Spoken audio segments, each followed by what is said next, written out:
Good morning. Welcome to the Rise and Grind Mastermind call group. My name is Randolph Mapp Jr. Be hosting the call this morning. A little background information about this call. It was started on September the 8th, 2016 by Timeka Williams.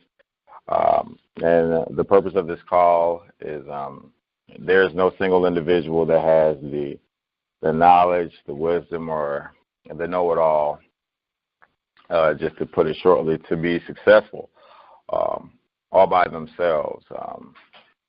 It's a collective effort from a host of people.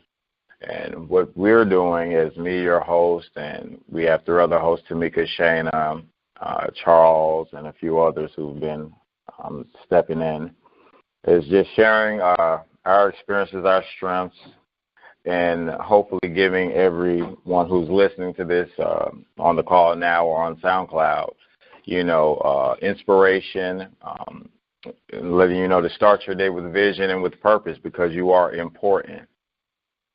The topic of today will be you can make a difference. Any one of us can make a difference, no matter how big or small our position may be in society, on the job, or whatever you want to, however you like to look at it. You can make a difference. First off, it's important to know that you're already a success.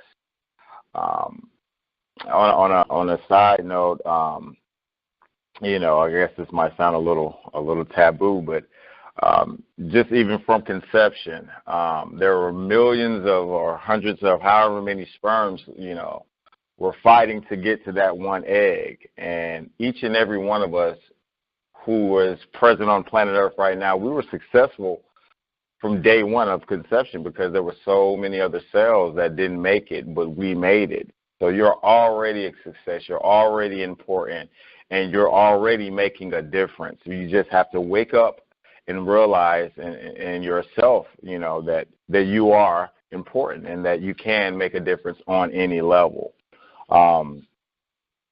Sometimes making a difference can, in today's society, can be a bit challenging when we look at all of what's going on in our community, in our cities, and, in the world as a whole.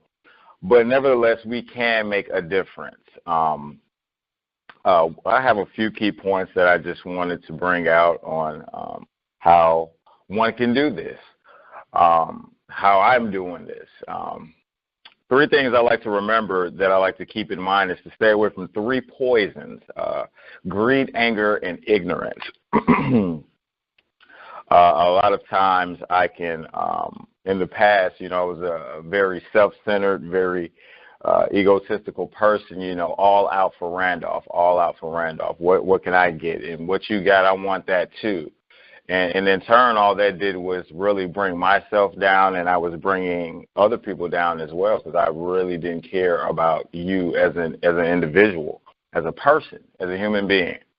So instead, and one of the major ways I've begun to make a difference in my life and impacting others' life as well is to begin to, instead of being greedy, learn how to be giving. Instead of being angry and discontent, learn how to be kind and patient in whatever situation that I'm going through. And most of the times when I do that, the outcome is much different than what it used to be. I'm practicing, and the key word, the operative word here is practicing how to be generous, how to be passionate, and how to ask for wisdom, because naturally these things don't come. These things just don't come naturally for me all the time. I'm not, walking on water like Peter, so to speak. I am human. I am fallible. But nevertheless, I am working on these areas and would like to just bring that to the audience listening today. That let's be mindful of those three poisons, because they can really have a negative impact on trying to make a difference. In addition to that, it's real simple to make a difference. Really, just be who you are, and be mindful of the people around you, whether it's on the job, whether it's in the grocery store or in traffic or wherever the situation might be mindful of what's going on and do something nice for someone. You don't have to give money or even give your time, just a polite smile, holding the door, asking someone, how's your day going? You know, those things really go a long way. I'm a server at a restaurant, and a lot of times, I have a lot going on, and I might really be tired, don't even want to work that day. But I know I have a job I have to do, and I meet tons of people during the week, and I speak to people. I treat them how I want to be treated. And I had one lady in particular, she was just having a rough day in the office, and I just began to just, be myself. Hey, it's not that bad. Someone's got a little worse. We're here right now. You're about to get a good meal. Just simple things to take the focus off of you and putting the focus on someone else, in a lower position, or that might be going through something a little worse than you are right now. And her whole continent changed. I mean, within like 5 minutes, like she was another person by me just simply being myself, seeing someone that was having a low moment, never a bad day, just a bad moment, and saying, hey, how can I make a difference in this individual's life? Would anybody on the call right now like to chime in before I continue? Anybody got anything to say? Okay, I wanted to give an illustration of a good story I was listening to. I was actually reading in a book called The Success Principles by Jack Canfield. A close friend of his name was Tom. He was in the filming industry, and this story is a great example of how someone made a difference when they thought they couldn't make a difference. But his job was sending him back and forth to New Zealand, first class, and the ticket was costing around $7,700. Just a simple way that he made a difference was making asking for the first class ticket money, paying for a ticketing coach. And by paying for a ticketing coach, he was able to fund one person's whole college tuition, like just from taking trips back and forth filming in the filming industry for 1 month. Every time he flew, every time they gave him $7,700 for that first class ticket, he paid for someone's whole college tuition. Another good example of someone who made a difference is I was reading online that Beyonce and Jay-Z just paid $15 million to Haiti. That's a huge way of making a difference. But what we need to understand, even those are extravagant ways, paying someone's whole tuition or paying $15 million. To those people, the money may not seem like a big deal, but we have to realize that whatever we have, any kind of sharing the wealth can really change someone's life. And find out what it is that you're passionate about. I know me personally, I'm going through a time in my life where I feel like for 6 years, I've always lived from faith to faith. But this time, my faith is like really, really, really, I'm having to look at myself and see, how strong my faith is, because I'm having to, put it to the test. I'm not saying no one is testing me, but I'm having to put my faith to the test. Because no matter if I have a lot considerably, no matter if I have a little, in this moment of trials and tribulations, I understand the reason behind paying my tithe, paying my offering. And even though it may not be as much as I would like to be, I'm being faithful to what I believe in. So find a way to serve in whatever it is that you believe in. Because no matter how you serve, whether it's volunteering your time, helping a child out with their homework, because I know in my life in general, I found out the way that I serve was actually the way that I profited. Because with me being a child advocate, I care so much about children being safe, their well-being, that I need children to learn. I made sure my son, he was meeting his milestones and exceeding them as a very young child. I believe in early childhood education. So the way I considered myself to serve was the way I profited. And it's just like how some people say, you can find out your passion in life if you would do what you do for free. So that's whether you want to be a motivational speaker. Do you give encouraging words to people on a daily basis? It's whether you want to be an author. Would you give someone your book for free? Would you give someone your time and attention in whatever area it is? Find a way to serve and give back to the community or to whatever that person. Volunteer your skills.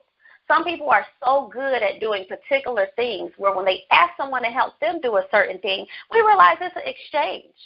You know, I know that you may be good, you may need help in computer skills, but the way you talk and your bubbly personality, it can be a serious help to someone in the sales field, or someone who has a problem approaching people, or someone who has a problem just talking with confidence.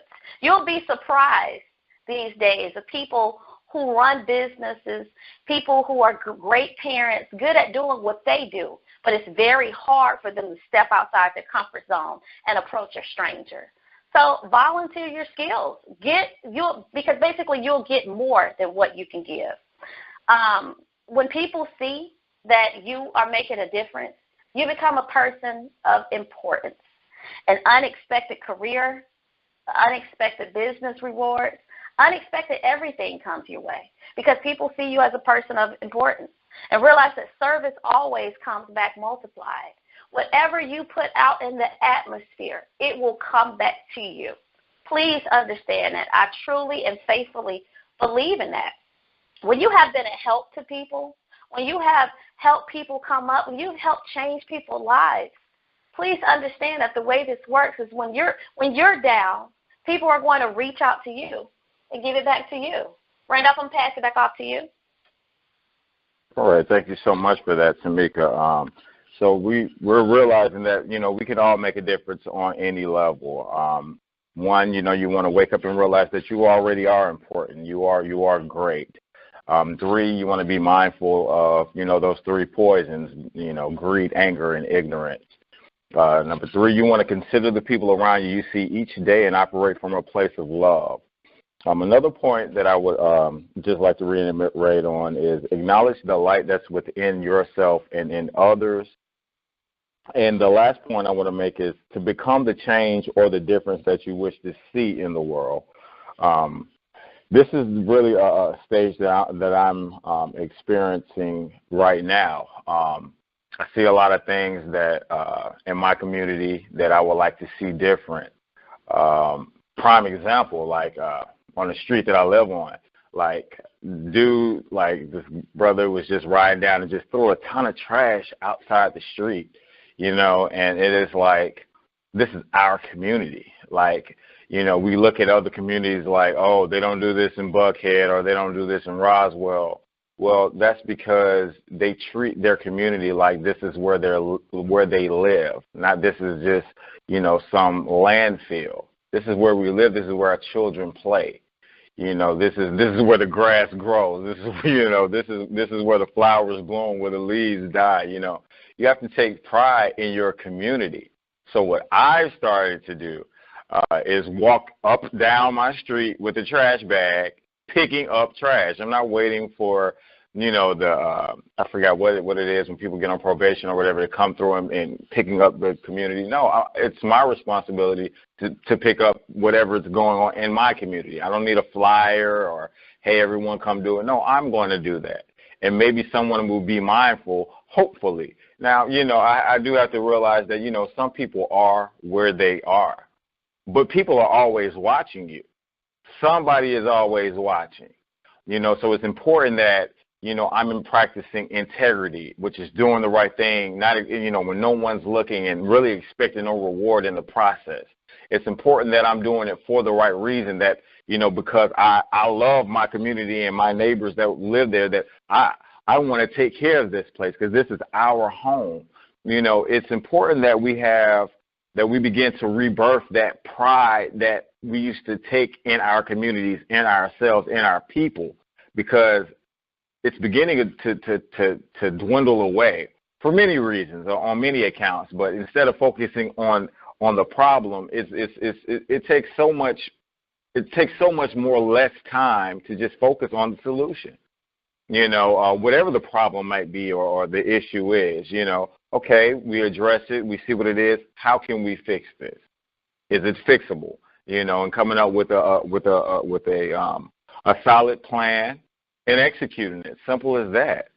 So we can all make a difference on any level. I was reminded when I was thinking about this about my grandmother, who was a minister, and she built a 22, 25 room like patronage behind the church. It was like huge, gargantuan. And I can remember, you know, it was scores and scores of families who never attended the church, who I don't know where they even came from. But she provided a safe place for people in need to live, you know, to get back on their feet, to become productive members of society again. You know, I can't keep a tally of the people, you know what I'm saying, who's listening right now, who the lives of people that you've touched already in the people's life who you're going to touch. You know, so whatever you do, do it with love, do it with passion, do it with purpose, and know that, you know, it will not go unrewarded. It will not go unrewarded. Did anybody else want to add anything else on the call before we wrap this up? Okay, well, I'd like to thank everyone for tuning into the call this morning. Again, you are important, and you can make a difference no matter what your position is or what title is that you hold. You are special. We thank you for listening. We encourage you to invite someone to please listen to the call. We're on SoundCloud, Rise and Grind Mastermind Call Group. We're also on Facebook, so please join the page. Let us know, you know, if you have any subjects or anything that you would like to hear about. Just give us your feedback, or you want to promote your business on the page. You know, so we'd just like to thank everyone for listening to the call. Thanks, and have a wonderful day.